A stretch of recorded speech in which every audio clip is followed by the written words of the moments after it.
में नैनिका 2 दिनों तक होटल में रह चुकी थी, इसलिए अब उसे वापस अपने डैड के बंगले पर लौटना था, या यहाँ से जाने का एक कारण मानवीर भी हो सकता था उसके लिए।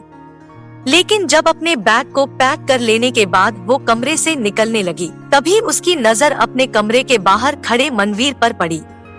उसके हल्की लाल आंखों और चेहरे की निरस्ता को देखते हुए उसे ये अंदाजा लगाने में 1 सेकेंड भी नहीं लगा कि मनवीर ने पिछली रात को उसी एक जगह खड़े होकर बिताया है।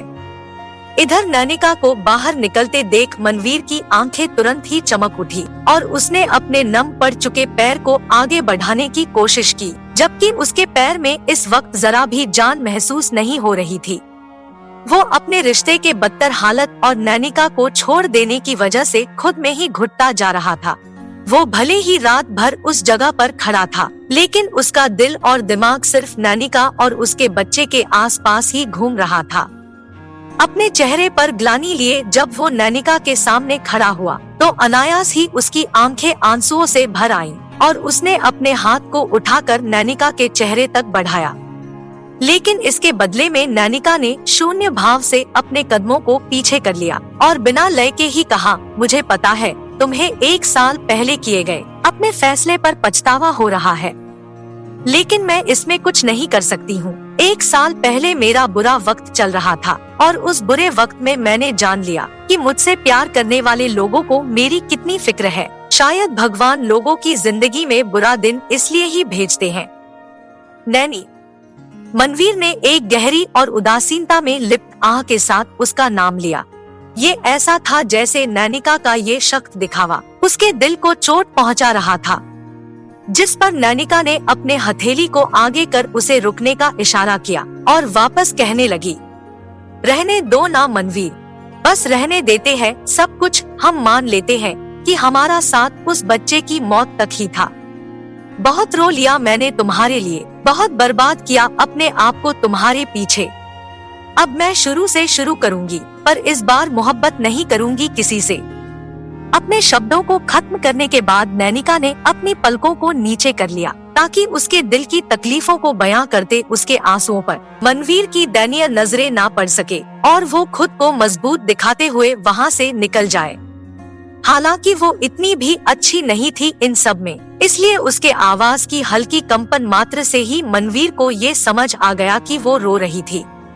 इसलिए जब नैनिका अपने छोटे से ट्रॉली बैग को खींचते हुए आगे बढ़ने लगी, तब मनवीर ने शीघ्रता से नैनिका को पीछे से आलिंगन किया और उसके कमर के चारों ओर अपने हाथों को फंसाकर बेचैनी से भरी आवाज में कहने लगा, मैं अपनी हर मिस्टेक सुधारना चाहता हूँ, एक चांस नहीं दोगी प्लीज? नहीं, मेरे पास एक और बार दिल तोड़ने के लिए दिल नहीं बचा। मैं अपना सब कुछ खोकर जीना सीख चुकी हूँ और मैं आगे की जिंदगी ऐसे ही जीना चाहती हूँ, बिना किसी के सहारे के। इतना कहने के बाद नैनिका ने जबरदस्ती से उसके दोनों हाथों पर दबाव बनाकर उसे खुद से अलग किया और अपने आंसुओं को पलकों और आंखों के बीच से पोंछा। एक पल तक गहरी और व्यथा से भरी सांसों को भरते हुए उसने खुद के दिल में उठे जज्बात की अजीब सी लहर को नियंत्रण किया और मुड़ फिरकर एकटक मनवीर को देखने लगी। उसके नीरस चेहरे को देख अगले ही पल उसने अपने गर्दन में पहने स्वनिर्मित लॉकेट को खुद से अलग किया और अपने एंडियों को आहिस्ते से उठाकर उस लॉकेट को मनवीर के गले में पहना दिया। अपने पंजों को नीचे करने के बाद उसने उस लॉकेट को नजर भर देखा, जो कि अब मनवीर के गले में चमक रहा था।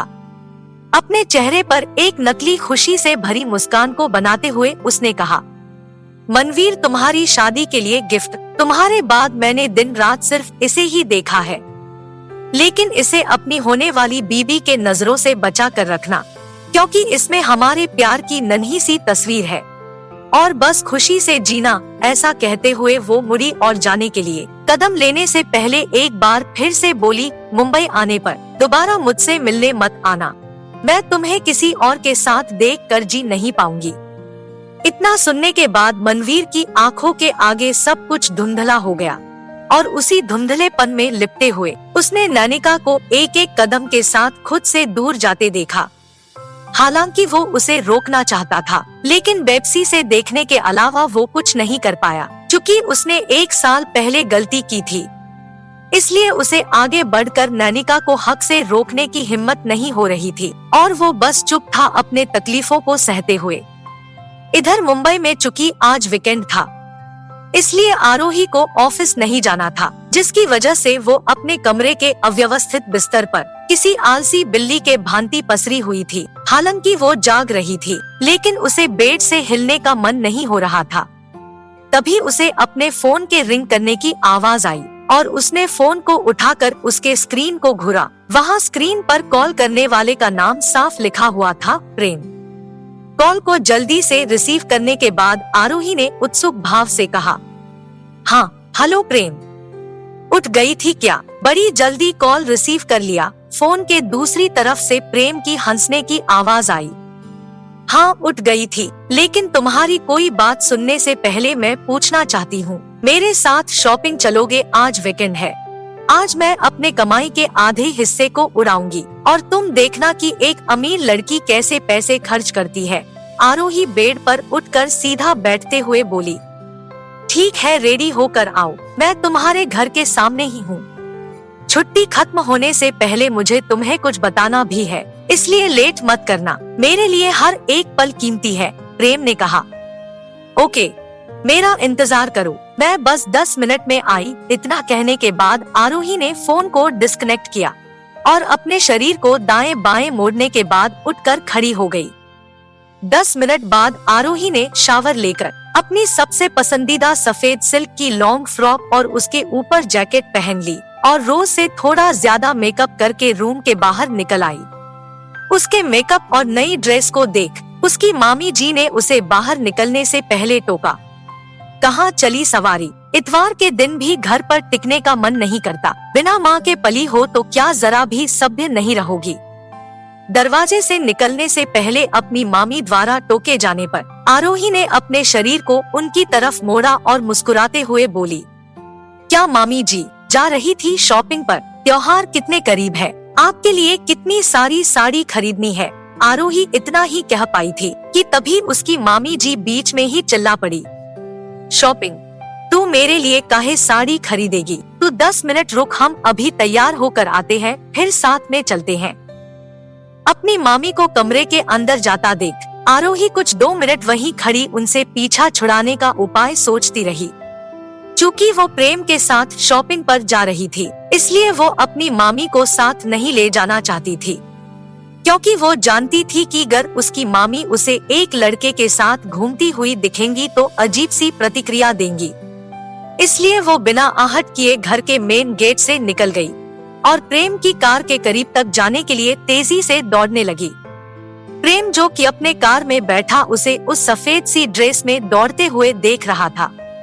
अचानक उसकी दिल की धड़कनें सामान्य से अधिक गति पकड़ने लगी और उसकी आंखें अभिलाषी चमक लिए हुए आरोही के चेहरे की शरारती मुस्कान पर जा टिकी।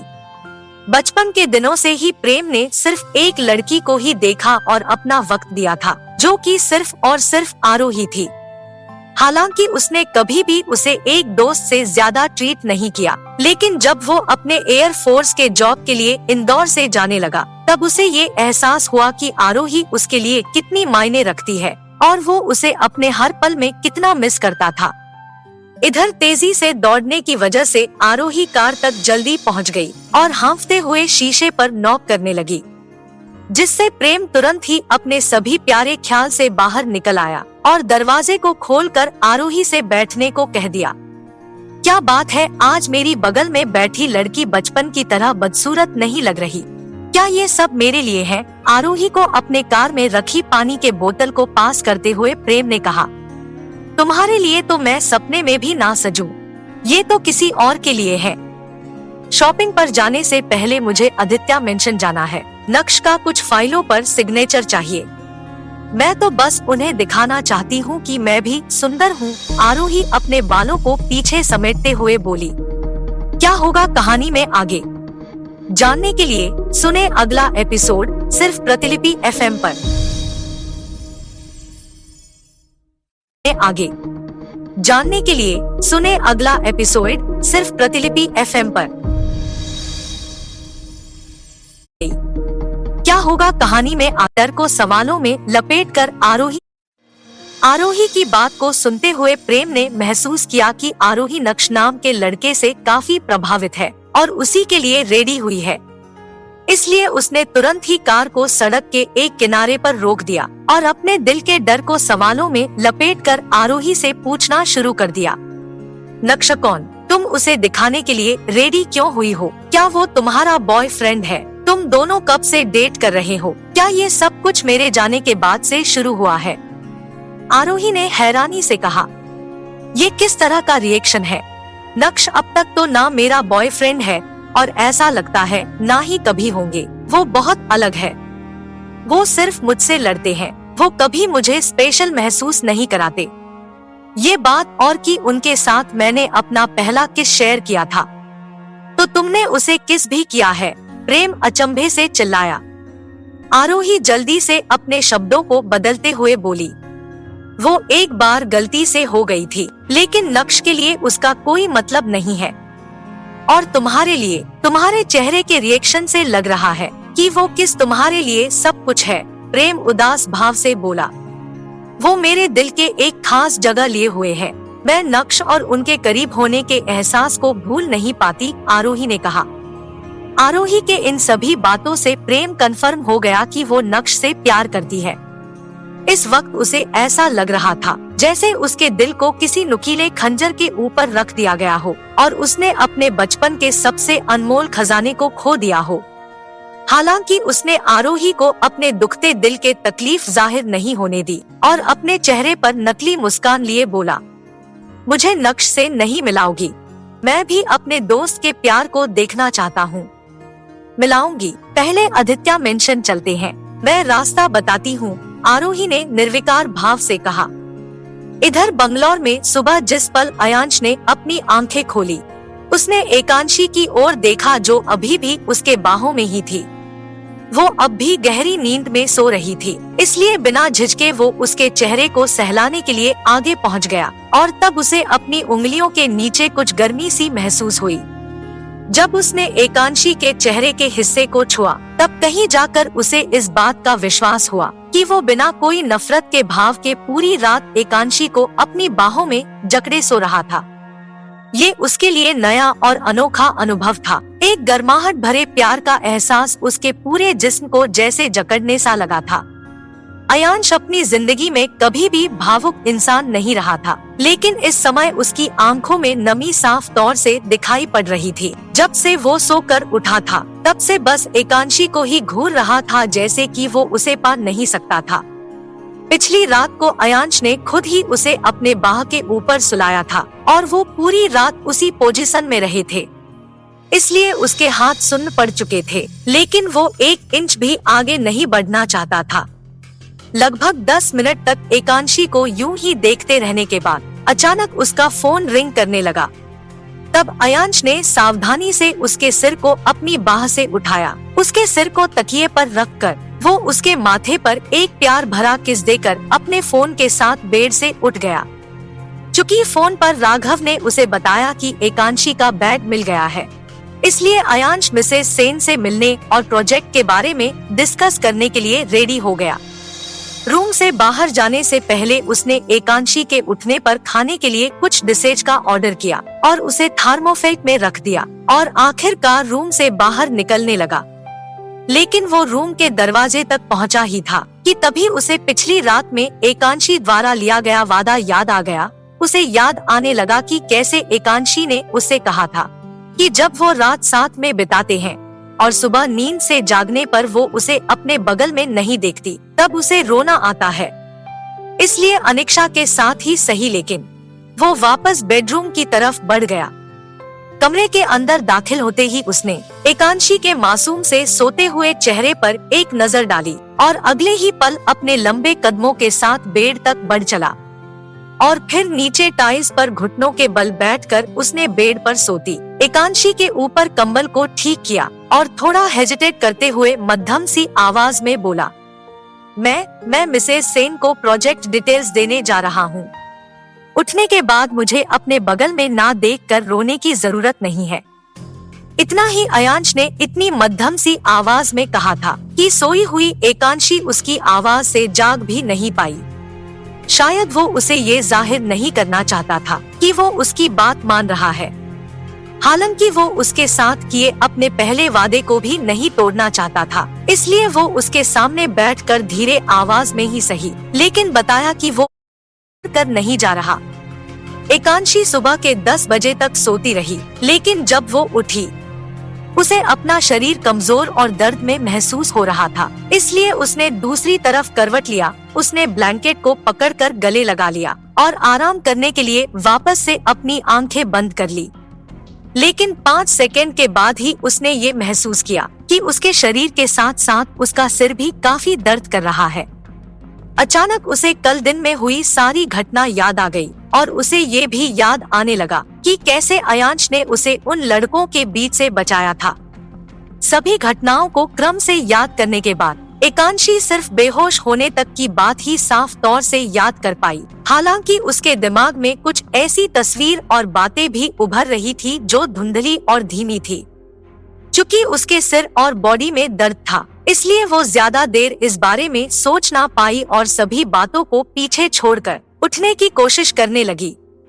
लेकिन वो थोड़ा हिलती उससे पहले ही उसने महसूस किया कि उसके शरीर में उसके कपड़े के बजाय अयांश का शर्ट है। कुछ पल रुकने के बाद उसने ब्लैंकेट को हटाकर एक बार और खुद के शरीर पर नजर डाला। वो समझ नहीं पाई कि उसने ये क्यों पहना था। हालांकि उसके दिमाग में ये बात जरूर आ गई कि कल रात अयांश और उसके बीच जरूर कुछ हुआ था।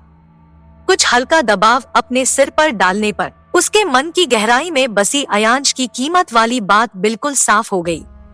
उसे अयांश का करीबी चेहरा और उसका ये कहना कि वो अब उसके और अपने नजदीकियों की कोई कीमत नहीं लगाएगा, एकांशी स्पष्ट रूप से याद कर पा रही थी और अब उसे यकीन हो गया कि उसने ये बात अयांश के मुंह से सच में सुना है। ये किसी भी तरह से ख्वाब नहीं है। उसे याद करते ही उसने सोचा कि ये शब्द दुनिया में उसके सुने जाने वाले सबसे सुंदर शब्द थे, मधुर शब्दों की तुलना भी जिनसे नहीं की जा सकती थी। वहीं बैठे हुए वो अयांश के इस बात से जितनी खुश थी उतना ही उलझ भी गई थी, क्योंकि नशे के दौरान अगर वो अयांश को बहका भी रही होगी तब भी अयांश जैसा सख्त दिल इंसान कभी ना पिघलेगा, चाहे वो उस वक्त होश में नहीं थी। लेकिन उसे ये जरूर महसूस हो रहा था कि कल रात उनके बीच जो कुछ भी हुआ था उसमें अयांश पूरी तरह शांत और सौम्य था। उसने किसी भी तरह से गुस्सा या नफरत नहीं दिखाया था। इन सब के बावजूद वो ये भी सोच रही थी कि अयांश ने जब सब कुछ अपने मर्जी से किया था तो वो इस वक्त उसके पास क्यों नहीं था, क्यों वो हर बार की तरह आज भी उसे छोड़कर चला गया था। एकांशी का दिमाग अपने आप में ही सोच की दौड़ लगाने लगा था, लेकिन काफी देर के बाद भी वो उसके इरादों का पता लगाने में कामयाब नहीं हो पाई थी। इसलिए बिस्तर से उतरकर वो नहाने के लिए चली गई। शावर लेकर उसने अयांश के खरीदे कपड़ों में से एक नीले रंग का ड्रेस निकाला और उसे पहनकर रेडी हो गई। लिविंग रूम में आने पर उसने टेबल पर रखे नाश्ते को देखा। चूंकि वो काफी भूखी थी, इसलिए बिना किसी हिचकिचाहट के वो टेबल तक दौड़ गई और नाश्ते के हर एक पैकेट को खोल लिया। जब वो नाश्ता कर रही थी तब वो बीती रात में हुई घटना को और भी याद करने की कोशिश करने लगी। वो कंफ्यूजन के साथ ही अपने मुंह में हर निवाले को डाल रही थी। तभी उसे एक कॉल आ गया जो कि राघव की तरफ से था। कॉल पर राघव ने उससे बताया कि उसका बैग उसके रूम नंबर 386 में है। अगर वो उठ गई है तो कमरे में जाकर बैग को ले ले। रूम की कार्ड की वही दरवाजे में फंसा हुआ है। वो होटल में मौजूद नहीं है, वरना वो खुद ही उसके रूम में बैग ले आता। कॉल डिस्कनेक्ट होते ही एकांशी ने फोन को आराम से नीचे टेबल के ऊपर रखा और 2-3 निवाला और खाकर वहां से उठकर रूम के बाहर निकल गई। जब वो लिफ्ट तक पहुंची उसने खुद को अयांश और कल रात की घटना के बारे में सोचने से रोका और लिफ्ट खुलने का इंतजार करते हुए हल्की मंद मंद मुस्कान भरने लगी। तभी एक टिन की आवाज के साथ लिफ्ट का दरवाजा खुल गया और अंदर जाने के लिए उसने अपनी पलकों को उठा लिया। लेकिन अंदर का नजारा देखकर जैसे उसके दिल की धड़कनें ही रुक गई। क्या होगा कहानी में आगे, जानने के लिए सुने अगला एपिसोड सिर्फ प्रतिलिपि FM पर।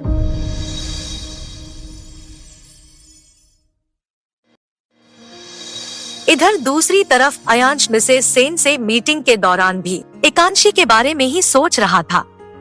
कल रात की उसकी हरकतें, उसकी बातें और बदला लेने की उसकी अटपटी ख्वाहिशों की यादें अयांश के चेहरे पर एक हल्की मुस्कान बनाए हुए थी, जो कि आम तौर पर कभी भी इतने लंबे समय के लिए नहीं टिकती थी।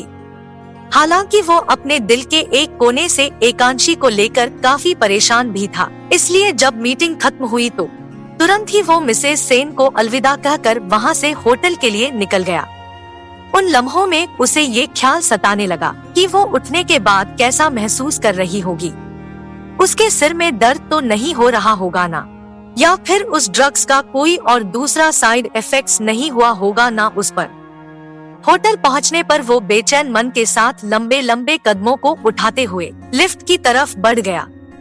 लिफ्ट के अंदर दाखिल होते ही उसने 4th फ्लोर के लिए बटन प्रेस किया और दरवाजे के बंद होने का इंतजार करने लगा, लेकिन दरवाजा पूरी तरह बंद हो पाता उससे पहले ही उसे लिफ्ट के दरवाजे के बीच एक बाह नजर आई, जिसके अगले ही पल दरवाजा खुल गया और उसकी नजर सामने खड़ी राजवी पर पड़ी। हर रोज की तरह आज भी राजवी ने खुद को छोटी ड्रेस और हेवी मेकअप के साथ ही तैयार किया था, इसलिए अयांश को ज्यादा हैरानी नहीं हुई।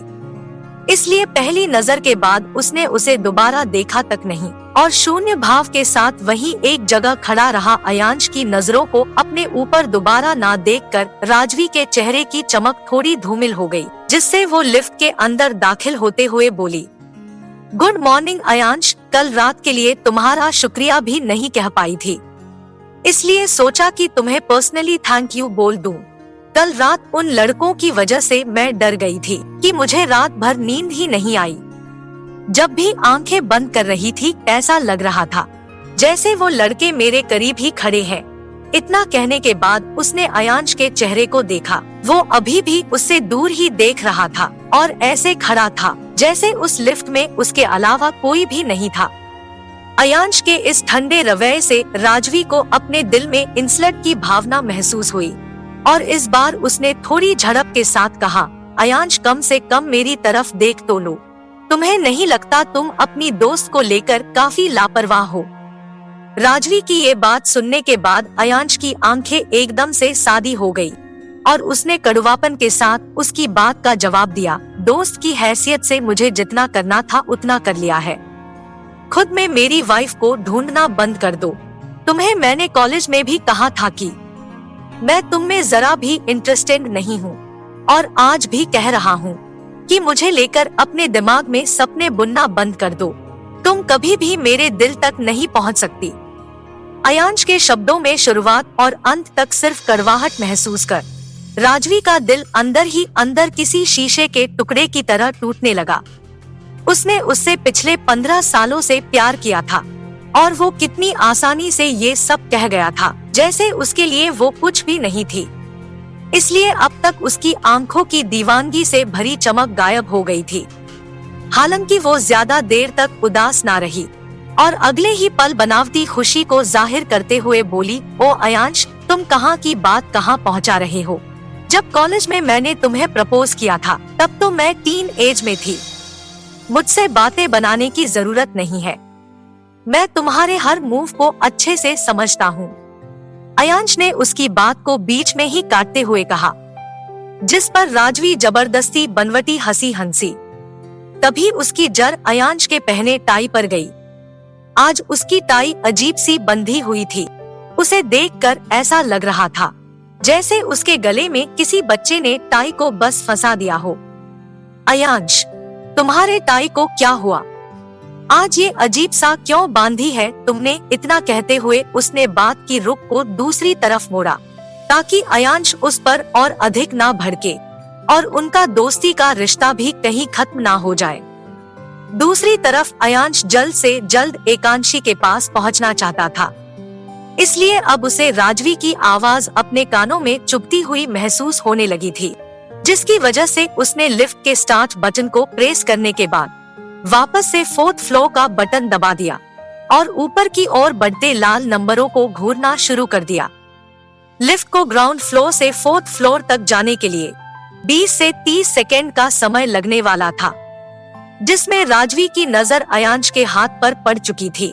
कहीं ना कहीं वो समझ गई थी कि अयांश के टाई का सही तरीके से ना बंधे होने का कारण उसका जख्मी हाथ है। इसलिए बिना देरी के उसने अयांश के बाह को पकड़कर अपनी तरफ घुमाया। उसकी ये हरकत इतनी अचानक थी कि अयांश इस पर रिएक्ट भी नहीं कर पाया और झटके के साथ उसकी तरफ घूम गया। इधर दूसरी तरफ अपने कमरे से निकलकर जब एकांशी लिफ्ट तक पहुंची, उसने खुद को अयांश और कल रात की घटना के बारे में सोचने से रोका और लिफ्ट खुलने का इंतजार करते हुए हल्की मंद मंद मुस्कान भरने लगी। तभी एक टिन की आवाज के साथ लिफ्ट का दरवाजा खुल गया और अंदर जाने के लिए उसने अपनी पलकों को उठा लिया। उसी पल अचानक उसकी नजरें लिफ्ट के अंदर खड़े वेल ड्रेस्ड अयांश और खूबसूरत सी लाल मिनी ड्रेस पहने राजवी पर पड़ी, जो कि अपनी एक हथेली को अयांश के सीने पर और दूसरी उसके गले के टाई पर रखी हुई थी। क्या होगा कहानी में आगे जानने के लिए सुने अगला एपिसोड सिर्फ प्रतिलिपि FM पर। अयांश के शब्द सुनने से पहले ही एकांशी झट से बोल उठी, ताकि अयांश कोई ऐसी बात ना कह दे जो उसके दिल को चकनाचूर करके रख दे। कल रात बिताए हमारी नजदीकियों की इस बार क्या कीमत लगाई है आपने? जब अयांश ने उसकी ये बात सुनी, उसकी आंखों में एक अनजानापन दिखाई देने लगा, जैसे उसने कभी ये सब कुछ शुरू ही नहीं किया था। एकांशी के सवाल के बारे में सोचते हुए उसकी आंखें ठंडी पड़ गई और उसकी भौहें तन गई। ये ऐसा था जैसे उसके दिमाग में अचानक से कुछ याद आ गया हो। कल रात में कही गई उसकी बात एकांशी भूल गई थी। इस बात का अंदेशा तो उसके सवाल से ही लगाया जा सकता था। हालांकि अयांश के मन में ये बात एक कामना की तरह रह गई कि काश उसे सब कुछ याद होता, जो कुछ भी उसने उन प्यार से भरे लम्हों में कहा था। इसलिए उसने अपने सिर को थोड़ा हिलाया और अपने सामने खड़ी छोटी कद वाली लड़की से सपाट लेकिन कर्कश भाव से पूछा, हर बार मैं खुद ही ये तय करता हूँ कि तुम्हें क्या देना चाहिए, लेकिन अब लगता है मुझे तुम्हारी इच्छाओं के बारे में भी पूछना चाहिए। बताओ तुम्हें क्या कीमत चाहिए? एकांशी चुप थी। उसका सिर अब भी फर्श पर ही गड़ा हुआ था। उसे अयांश के इतने अजीब से जवाब पर समझ ही नहीं आया कि वो क्या कहे। इस वक्त उसे खुद के पैर पर कुल्हाड़ी मारने वाली कहावत चरितार्थ होती साफ समझ आ रही थी, जिसकी वजह से उसने कुछ भी बोलने से पहले काफी लंबा समय लिया और आखिरकार अपने हमेशा की तरफ शांत और मीठी सी आवाज में कहा, मुझे नहीं पता, वैसे भी मुझे कभी भी आपसे कुछ नहीं चाहिए था। अच्छा, अयांश ने उसे जवाब दिया, जैसे कि वो उसे सुन रहा था। उसके इस रिएक्शन ने एकांशी को थोड़ा और सहज महसूस करवाया, जिससे पहले हकलाने के बाद उसने अब और अधिक सरलता से कहना शुरू किया, कल मुझे उन लड़कों से बचाने के लिए थैंक यू और सॉरी भी, मेरी वजह से। मेरा मतलब है मुझे ढूंढने में आपका काफी वक्त बर्बाद हो गया होगा। इतना कहते हुए एकांशी ने अपने सिर को ऊपर करके अयांश को नजर भर देखा। उसके चेहरे पर अब भी वही ठंडी रूहानियत तारी थी। हालांकि उसके आंखों के बीच में छाई सुकून उसे ये बता रही थी अप्रत्यक्ष रूप से कि उसका मूड ठीक ही था। इसलिए उसने अपने आंखों को वापस से इधर उधर भटकाना शुरू किया और एक बार फिर कमरे की खामोशी में खलल डालते हुए कहने लगी, कल रात कमरे में आने के बाद क्या मैंने आपको परेशान किया? एकांशी को वास्तविक बेचैनी की तुलना में अयांश शांत और संयमित दिखाई दे रहा था, इतना कि जैसे उसे बिल्कुल भी परवाह नहीं हो। तुम मुझे कितना परेशान कर सकती हो? हाँ, ये सवाल करने के साथ ही अयांश ने अपने कदम को एकांशी की तरफ कुछ आगे बढ़ाया और जब वो उसके बिल्कुल करीब पहुंच गया तब ये नोटिस किया कि उसके आगे बढ़ने के साथ ही एकांशी अपने कदम पीछे की तरफ खींच रही है। वहीं दूसरी तरफ एकांशी उसके इस तरह करीब आने से अपने दिल में गर्माहट महसूस करने लगी, जिससे उसके गाल शर्म से थोड़े लाल हो गए। हालांकि उसकी नजरें अयांश पर अब भी टिक कर नहीं रह पा रही थी और वो लगातार अयांश को अपने सामने बढ़ता हुआ महसूस कर रही थी, जिसके रिएक्शन में वो पीछे की तरफ चल रही थी। अपने कदमों को पीछे लेने के क्रम में वो कब प्रेसिडेंशियल स्वीट के एक दीवार से लगी, उसे खबर तक ना हुई।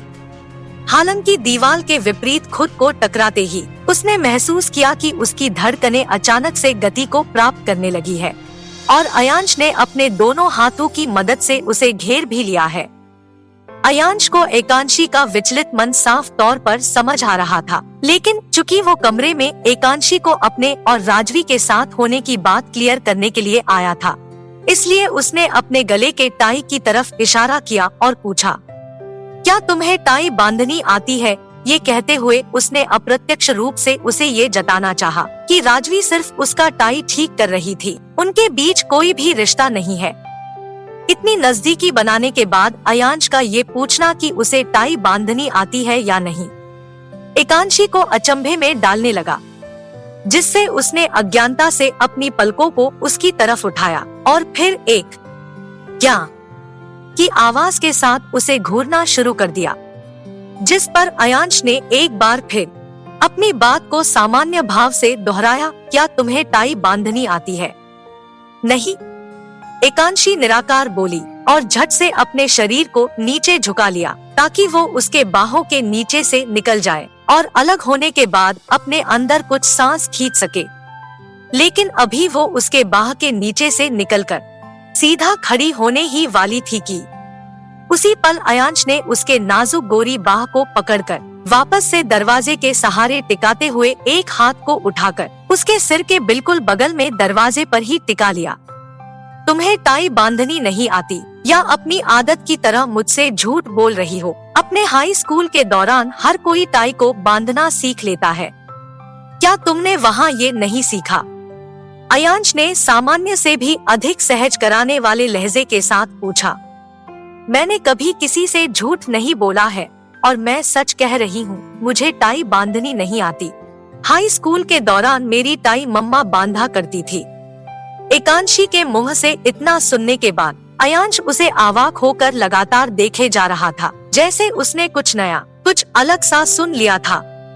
वहीं एकांशी को ऐसा लग रहा था जैसे अयांश ने ये समझ लिया था कि उसे कल रात की सारी बात याद थी, इसलिए वो उस वक्त से उसे बार बार उसे टीज कर रहा था और उससे सच सुनने के लिए अलग अलग पैतरे लगा रहा था। हालांकि एकांशी ने अपने शांत भाव से कुछ भी जाहिर नहीं होने दिया और अब भी वो उसे ना देखने का ही नाटक करती रही, जिस पर अयांश ने फिर सपाट लहजे में कहा, तो तुमने ये कभी नहीं किया? ठीक है, अभी इसे ट्राई करो। अयांश के एकाएक टाई बांधने की जिद को देख एकांशी और ज्यादा उलझ गई। ये पहली बार था जब अयांश आगे से आकर उससे कुछ करने को कह रहा था, वो भी कुछ ऐसा था जो उसे नहीं आता था।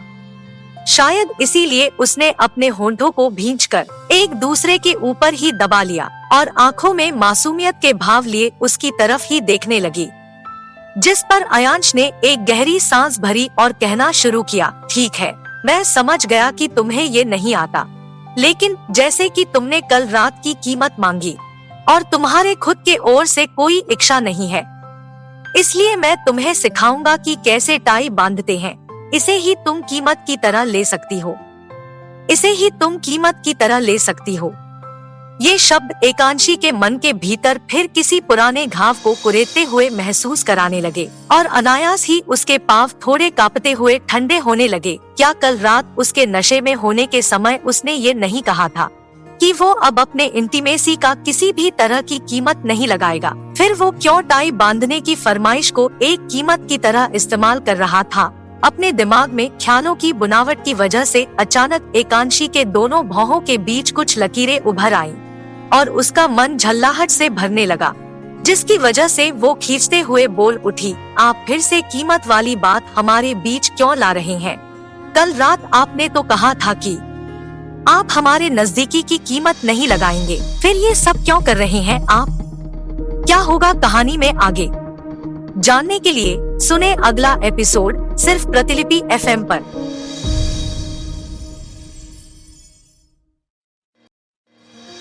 एकांशी बिना ये ध्यान दिए कि उसने ही अयांश के रूम में आने पर कीमत की बात पूछी थी और ये जाहिर करने की कोशिश की थी कि उसे कल रात की एक भी बात याद नहीं है, बेधड़क अपने मन की भड़ास निकालने लगी, जिस पर अयांश पहले तो चौंक गया, क्योंकि अब उसके ये समझ में आ गया था कि एकांशी को शुरू से ही सब कुछ याद था। फिर भी वो भूलने का नाटक कर रही थी और उसे खुद में उलझा भी रखा था। तो कल रात की सारी बात तुम्हें याद है? क्या तुम्हें ये भी याद है कि तुमने मुझे रास्त? इतना कहते कहते अयांश एकदम से चुप हो गया और झट से एकांशी के बाह को छोड़कर उससे थोड़ी दूरी बनाते हुए खड़ा होकर अपलक उसके ओर ही देखने लगा। उसकी आंखें सवालों से घिरी हुई थी, जिन्हें एक नजर देखने मात्र से ही एकांशी को एहसास हो रहा था, जैसे वो उससे पूछ रहा हो कि अगर उसे ये बात पहले से ही याद थी तो वो सब भूलने का दिखावा क्यों कर रही थी। अयांश के इस खामोश सवाल से, या शायद उसके आगे सब कुछ बिना सोचे बोल देने से, एकांशी खुद के ऊपर ही दया महसूस करने लगी और अपने बेध्यानी से अपने जीभ को दांतों के नीचे कर दिया। कुछ पलों तक एक इस गंभीर माहौल में दूर दूर खड़े रहने के बाद अचानक एकांशी को कुछ सूझा और उसने टॉपिक को पूरी तरह बदलते हुए कहा, क्या मैंने सच में कल रात में आपको बहुत ज्यादा परेशान किया था? और ये राज क्या है? अयांश उसकी बात का कटाक्ष कर जल्दबाजी में गले को साफ करते हुए बोला, कुछ भी नहीं है, ये ज्यादा सोचने की जरूरत नहीं है। कल रात के बारे में और मैंने कीमत ना लगाने वाली बात इसीलिए कही थी क्योंकि मैं तुम्हें शर्मिंदा नहीं करना चाहता था। वैसे भी तुम ड्रग्स की वजह से एक्साइटेड थी, इसलिए उसमें तुम्हारी कोई गलती नहीं थी। एकांशी के मुंह से रास्क शब्द सुनते ही अयांश ने तेजी से उसे बीच में ही टोका, जैसे वो नहीं चाहता था कि एकांशी कल रात की बात और अधिक याद करने की कोशिश करे और फिर उसे ये याद आ जाएगी। पिछली रात में उसने उसकी सारी बात मानी थी और उसे खुद को सताने भी दिया था, बिल्कुल किसी प्रेमी जोड़े की तरह। वहीं दूसरी तरफ अयांश को पहली बार बिना रुके इतनी तेजी से एक्सप्लेनेशन देते देख एकांशी समझ नहीं पा रही थी कि वो क्या रिएक्ट करे इस पर। चूंकि अयांश का ये बर्ताव उसके प्रति नया था, इसलिए वो आगे कुछ बोलकर अपने इस अजीब लेकिन प्यारे से पल को बर्बाद नहीं करना चाहती थी। हालांकि उसकी बातों को सुनने के बाद उसके दिमाग में ये सवाल जरूर घूम गया कि क्या कीमत ना लगाने वाली बात सिर्फ कल के लिए ही थी, या आगे भी अयांश ऐसा कुछ नहीं करेगा। अयांश को खुद से दूर वैसे ही खड़ा देख एकांशी अब कुछ असहज होने लगी। उसकी नजरें अजीब सी भावनाओं को खुद में समाये हुए थी और ना जाने क्यों वो लगातार उसे ही घूरे जा रहा था, जिसे नोटिस करने के बाद एकांशी को महसूस हुआ कि वो किसी चीज का इंतजार कर रहा था, लेकिन जैसा कि वो टाई बांधने से इनकार कर चुकी थी, इसलिए ये बात तो साफ थी कि वो इसका इंतजार नहीं कर रहा था। फिर वो क्या चाहता है उससे? इस बारे में सोचते हुए एकांशी दरवाजे से थोड़ा अलग हुई और अयांश के सामने से भागने के लिए एक बहाने के बारे में सोचने लगी। अगले 2 मिनट बाद ही उसके दिमाग में कुछ याद आ गया, जिस पर वो थोड़ी उत्सुकता से बोली, राघव मेरा बैग ले आए हैं, मैं उनके रूम से वो ले आती हूँ। इतना कहने के बाद एकांशी ने अब और वहाँ रुकने की जहमत नहीं की और अयांश के बिल्कुल समीप से गुजरते हुए आगे बढ़ गई। लेकिन जब वो दरवाजे को खोलकर उससे बाहर निकलने लगी, उसी पल उसे अयांश के कदमों की आहट अपने पीछे से आती हुई महसूस हुई, जिसके अगले पल ही उसने अपने कलाई पर किसी की सख्त पकड़ को बनता हुआ महसूस किया। कलाई को पकड़ने पर एकांशी मुड़कर अयांश को देख पाती, उससे पहले ही अयांश द्वारा उसे कमरे में वापस खींच लिया गया और एक धम्म की आवाज के साथ दरवाजे को बंद कर दिया। दरवाजे की आवाज के साथ ही एकांशी का दिल भी कांप गया और उसे एक लम्हे में ही पुरानी सारी बात याद आ गई, जिसकी वजह से उसे अपने शरीर में गर्म चिंगारी की लहर दौड़ती हुई महसूस होने लगी। हालांकि अयांश ने उसे ज्यादा देर तक कुछ भी सोचने का मौका नहीं दिया और उसकी कलाई को हल्के दबाव के साथ मोड़कर पीठ के सहारे लगाते हुए उसके चेहरे को अपनी तरफ घुमा लिया। क्या मैंने ये नहीं कहा कि तुम्हें मेरी टाई बांधनी है? अयांश हल्के से शांत और संयमित लहजे में बोला। हैरत में पड़ी एकांशी कुछ भी ना कह पाई और अपनी आंखों को सामान्य से अधिक फैलाए उसे ना समझी में देखने लगी। इस वक्त उसके बच्चे की तरह मासूम एक्सप्रेशन अयांश के दिल की धड़कनें तेज करने लगे और उसकी सांसें गहरी और गर्माहट से भरने होने लगी। तभी उसके कानों में एकांशी की मीठी धीमी सी आवाज गूंजी, जो को अपने होंठों के कोनों को थोड़ा मोड़े हुए उससे कह रही थी, आई स्वेर मुझे टाई बांधनी नहीं आती। Okay then let me teach you. तुम्हें सिर्फ मेरे निर्देशन को फॉलो करना है, जैसे मैं कहूँ तुम्हें सिर्फ वही करना है। ऐसा कहते हुए अयांश ने उसके कलाई को छोड़ दिया और अपने बेढंगे तरीके से बंधे टाई को पूरी तरह से खोलकर एकांशी के उलझे एक्सप्रेशन को एक बार फिर ऑब्जर्व किया और अगले ही पल अपने कंधे को थोड़ा झुकाकर एकांशी के हथेली को पकड़कर आगे करते हुए उसमें अपने टाई को रख दिया। लेकिन चूंकि वो एकांशी के साथ कभी भी इतना निखालिस नहीं रहा था, इसलिए उसने अपने इस जिद के पीछे का कारण उसे समझाया। और हाँ, इसे लेकर कुछ उल्टा मत सोचने लगना, ये सिर्फ इसलिए है क्योंकि मेरा हाथ इंजर्ड हो गया है और मैं इसे ठीक से नहीं कर पा रहा। इधर एकांशी का दिल उल्लास से इस कदर धड़क रहा था जैसे वो बस अब उसके मुंह से बाहर ही निकल जाएगा। एक पल को तो उसने ये सब कुछ एक ख्वाब मान लिया, इसलिए अयांश की तरफ देखने से पहले उसने अपने दूसरे हाथ की मदद से खुद के जांघ पर पिंच किया और इस बात को कंफर्म किया कि ये कोई ख्वाब नहीं था, बल्कि सच में अयांश उसके साथ इतना नम्रता से पेश आ रहा था। हालांकि खुद के ऊपर पिंच करने से उसके पैर में जलन और एक तीखा दर्द जरूर उभर आया था, जिसकी वजह से उसने पहले तो अजीब सा मुंह बनाया, लेकिन जल्दी ही उसके होंठ कुछ ऊपर को उठ गए और मुस्कुराते हुए उसने अयांश के टाई को अपनी मुट्ठी में भर लिया। एकांशी के चेहरे की लाली और शर्म से भरी मुस्कान देख अयांश सीधा खड़ा हुआ और एक छोटी मुस्कान के साथ उसे टाई बांधने को लेकर निर्देश देने लगा। पहले कुछ स्टेप बताने के बाद उसने उसे ट्राई करने को कहा, जिस पर एकांशी ने लगभग 2 मिनट तक हेजिटेट किया, पर जैसा कि वो इन सब से काफी खुश थी, उसे और अधिक देरी ना की और अपने एड़ियों को उठाने लगी ताकि वो आसानी से उसके गले तक पहुंच पाए। इधर अयांश ने भी ये आसानी से नोटिस कर लिया कि वो उसे टाई बांधने के लिए अपने एड़ियों का सहारा ले रही है, इसलिए उसने भी इस पर रिएक्ट किया और तेजी से उसके बाह को पकड़कर उसे किसी हल्की सी चीज की तरह उठा लिया और अगले ही पल खुद घूमकर उसे लिविंग में रखे टेबल पर खड़ा कर दिया।